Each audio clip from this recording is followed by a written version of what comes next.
Just dipping your finger in that ink pot to show you voted can get you killed in Afghanistan, but millions have done just that.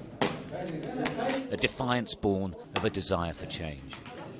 This presidential election, the first democratic handover of power in the country's history, seems to have caught the imagination of a nation. They've ignored Taliban threats and attacks. They've queued and voted across the country. What we take for granted, they have not. It really is a big deal.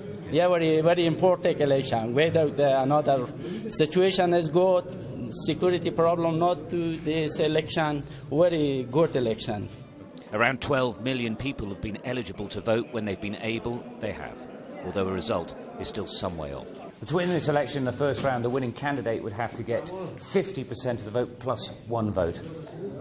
The frontrunners say that they're all confident they will win in the first round, though most people here think it'll go to a second round in May. The crucial thing, though, is that it's seen and considered to be free and fair. Past elections have been massively rigged here, so monitors, both Afghan and foreign, have been peeking into ballot boxes, checking for voter fraud. The feeling is that the Afghan people are voting for an end to the bad old days. What they hope for these elections is that the country is finally capable of a transition in power in a peaceful way. And that is a tremendous hope for elderly people, but in particular also for the young generation who wants to see these foreigners leave and who really want to take the future of the country in their hands.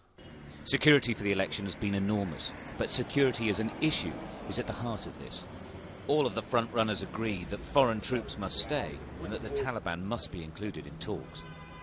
The Taliban are going to face a choice.